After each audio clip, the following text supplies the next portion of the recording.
there, Jessica Ramesh here with you again. And as someone who has spent many years living and traveling outside the U.S. as a single, I also wanted to talk about the wonderful lifestyles that singles are living overseas. It's been a wonderful experience for me, and also talk about some of the challenges.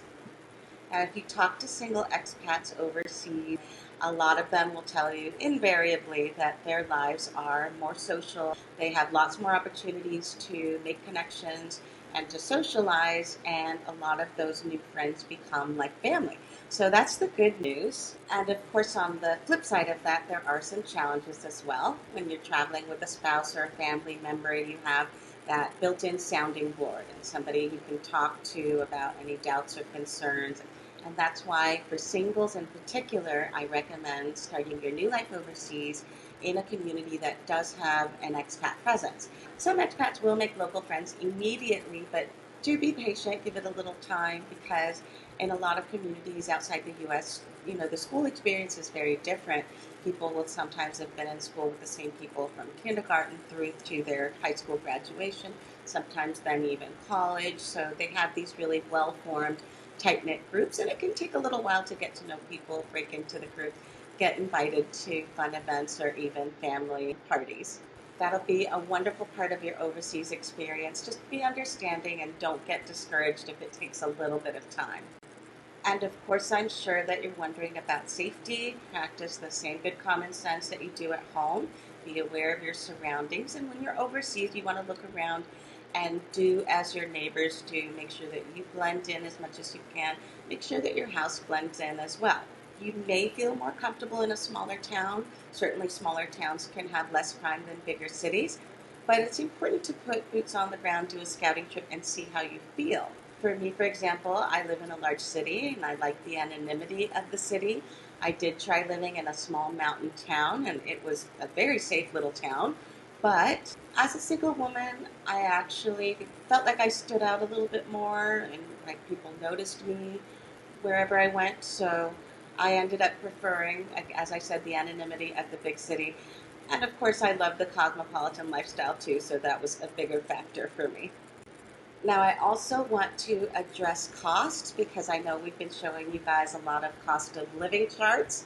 And if you're single, you're probably wondering, well, do I need a different cost of living chart for me? Are my costs going to be very different from a two-person household? In reality, I found that the costs don't vary all that much. In both cases, you're generally renting a one or two bedroom apartment. And while I know couples that do go out a lot, I generally find that singles go out more, spend more time eating out and going out to activities to get that social time. And that's actually what I recommend doing. It's what I do. Now, I've listed a lot of the communities that we like for singles. Remember, you can pause at any time. And if there's a community you heard about that isn't listed here, remember you have our contact information in your online materials. When you contact us, please mention that you were an attendee of this boot camp, and we'll be happy to discuss with you any community you're interested in and what we think it would be like for a single. Let's talk now about some of the things that you can do as a single to make sure that you have a smooth landing and a better time right off the bat. Get out your laptop, tablet, whatever you're using, and start signing up for some of these different services on social media, online. And if you're concerned about privacy using something like Facebook, remember, you don't have to share any information or post photos. You can just create an account and use it as a tool, make it work for you. These are all extremely helpful resources for expats these days. Now, Internations is a platform that helps organize international mixers in different cities across the world. Those are for networking, so if you can find one in your new community, make sure that you go. You'll meet a lot of interesting people. A lot of expat groups and forums are listed on Facebook and on Yahoo groups. LinkedIn is great for professional communities if that's of interest to you. And WhatsApp is the preferred messaging app in a lot of these communities overseas. You want to have that on your smartphone. These services helped me a lot. Like when I was planning a scouting trip to the Philippines, I got on Internations, asked people if I could buy them a cup of coffee and pick their brains. They introduced me to other people, and it just snowballed from there, so I was able to hit the ground running. Now, If you have questions, you can post on the different expat groups. Just remember to search for the answer to your question so you're not being repetitive. And my recommendation is to post one question at a time. Sometimes I see people post, 10 questions at once, and these expats are very nice and helpful, but they're not getting paid to sit there and answer questions all day. So you'll have a much better response rate if you say, hey, I did a search and I didn't find the answer to this one question. Could any of you help me out? Or I'm really interested in your perspective on this one thing. You'll get some wonderful, helpful responses. Some will be more helpful than others. Just thank everyone. And if somebody was really helpful, say you're grateful and you want to buy them a cup of coffee when you get into town. And that way you're setting yourself up to meet people in person and have some social time right when you get there. And once you do get there, you're also going to want to do your people watching, ask questions, and observe, observe, observe. Some of the destinations that we talk about may have incredibly fun and friendly expat communities that are welcoming and invite you out, but you may find that there are a lot of couples, and maybe that's okay with you. For me, I spent time in a small mountain town that I loved, and I made a lot of friends. They were all couples. I don't like being a third wheel all the time, so I did decide that I needed to live somewhere that had a larger single population as well. Now, conversely, some of the destinations that we talk about as being great for singles also have a seedy element to them. So you need to spend a little time observing and figure out whether or not that is going to bother you. You're also going to want to find out about expat hangouts and go to those. We've mentioned some in our presentations, and you're always welcome to get in touch and ask us for more. You can also, once you have boots on the ground, go to Facebook to look for events near you. You can click on today and head out to any activities that you find listed. And if you meet somebody interesting and have a nice conversation and exchange numbers, be sure to follow up the next day. I know right now maybe you're living a very busy life and you don't always follow up if you meet somebody great. You've already got lots of friends and family members around you, but once you're overseas, you're going to want to change that and make sure the next day you follow up. Just say, hey, I really enjoyed talking to you. I want to try that lunch place that you recommended. Any chance you want to meet me there next week? And not every person is going to become a friend, but follow up on every lead because you never know. I remember at one expat event, I met a woman who had sort of a chic secondhand boutique. And she said, hey, come stop by someday. I wasn't really in the mood for shopping the next day, but I thought, this is a really interesting person. I'm going to just go stop by. It's something to do, right? A way of connecting. And I'm so glad I did because she's become one of my closest friends. And she also ended up being like the best connected person in the city. I had no idea. And she was really knowledgeable about charities and volunteering. So I've learned a lot from her. The next thing you're going to want to do is find out about all of the must-see sites. It's time to get to know your new town and your new region. Some of these expat forums will post about group trips or picnics. Sign up for those. It's a great way to get a whole day with a bunch of different people and make connections. And then contact them afterwards, rehash a little bit, talk about the trip, and maybe start planning a new one. And then, of course, make sure that you're addressing your big needs. If you don't speak the local language, then sign up for some classes as soon as you can. A lot of times when I take classes, people will want to grab a drink or get a cup of coffee after class, and so that's a great way to get your social life started.